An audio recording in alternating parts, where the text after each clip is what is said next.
자, 안녕하세요. 자, 우리 이제 비대면으로 하다 보니까 조금 아쉽기도 하고 속상하기도 하네요. 일단 문제 들어가겠습니다. 책은 20쪽이고요. 20쪽에 17번 들어가겠습니다. 17번 할 차례 맞을 겁니다.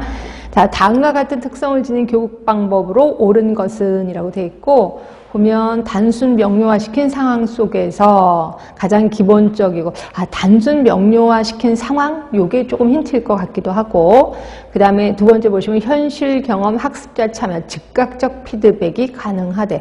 즉각적 피드백. 자, 인지적, 정의적, 그리고 운동적, 정의적, 운동적 측면의 교육이 동시에 가능하다. 그럼 세 개 다 가능하다는 거네요, 일단. 그 다음에 교육 목적을 인지하지 못해 흥미거리로 끝날 위험이 있다. 자, 이거 어떤 느낌 드세요?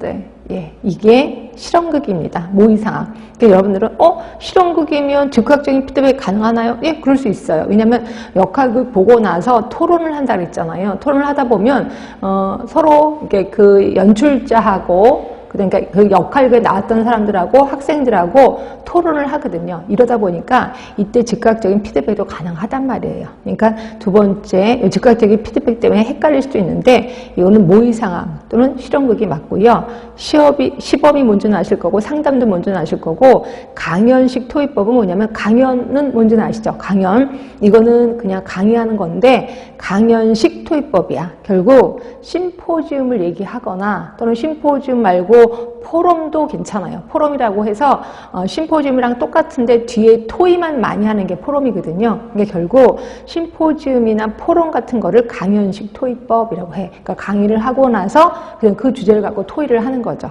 그거 생각하시면 되고 답은 1번으로 하시는 게 좋을 것 같아요. 자, 그 다음에 18번입니다. 세균성 식중독과 바이러스성 식중독의 차이를 비교하였다. 자, 옳지 못한 겁니다.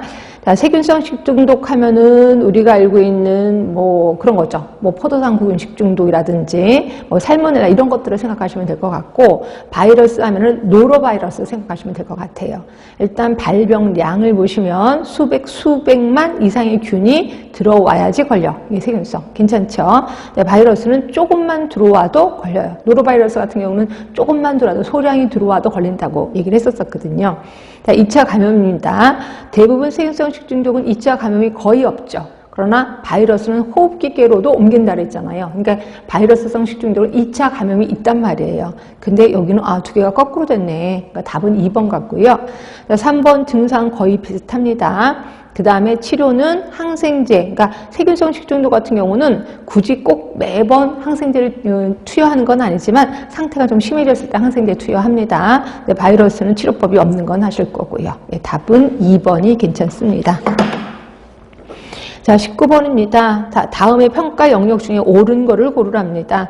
자, 지역사회 간호팀이 사업을 위해서 어느 정도의 노력을 하였는가를 측정하는 것이 과정평가이다.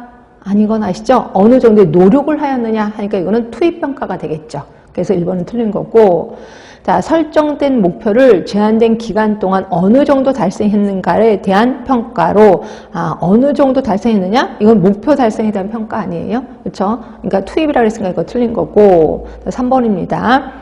자, 관련된 수단이나 방법의 변경이나 일정표 조정 등의 개 일부를 변경할 수 있는 거, 요거 진행에 대한 평가 괜찮죠? 네, 그래서 답은 3번 같고, 4번이에요. 간호사업에 제공된 시간, 간호팀의 가정 방문, 지역세 방문 횟수, 이건 뭐예요? 투입에 대한 평가겠죠?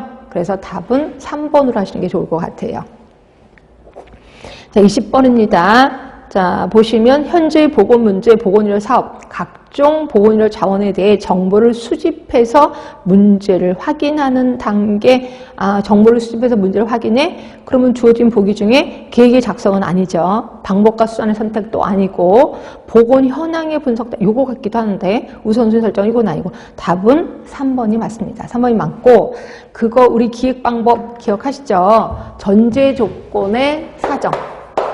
기획 과정입니다. 전제 조건의 사정.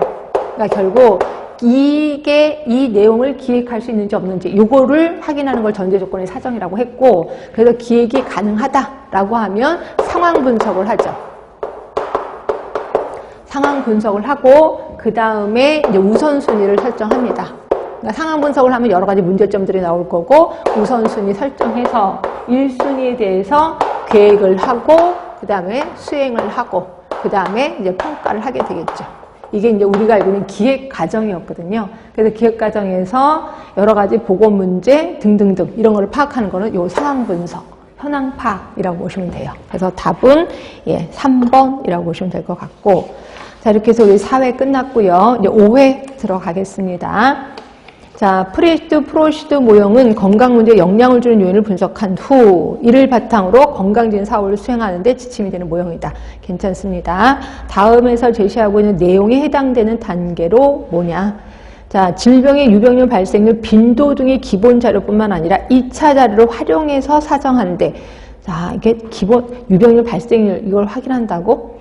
자, 두 번째입니다. 확인된 건강 문제에 영향을 미치는 행위를 확인한다. 아, 행위, 건강 문제에 영향을 미치는 행위, 결국 뭐예요? 원인이 되는 행위라고 볼 수 있는 거죠. 그 다음에 세 번째입니다. 개인이 통제할 수 없는 사회적 물리적 환경을 포함해서 사정한다. 이건 뭐예요? 원인이 되는 환경. 기억하시죠? 원인이 되는 행위, 원인이 되는 환경. 그리고 첫 번째는 유병률 발생률 빈도를 봐서 유병률이 가장 많은 애를 우선순위로 뽑아야 되겠죠. 결국 우선순위 역학적 진단 단계, 또 하나 행위적, 환경적 진단 단계 아실 겁니다. 그래서 답은 2번이 됩니다. 2번. 자, 두 번째입니다. 노인장 요양보험 하시면 옳은 내용이에요. 자, 노인들에게 신체활동, 가사활동 지원 등의 급여를 제공해서 국민의 삶의 질을 향상시키고자 하는 목적. 뭐 그런 것 같아. 괜찮을 것 같아요. 그런데 공공부조래 아니죠? 공공부조는 그러니까 노인장 요양보험은 사회보험제도죠. 공공부조가 아니라. 그래서 이건 틀린 거고, 교직원인 직장가입자인 경우 보험료는 당해 학교가 50, 본인이 50 분담하고 있다.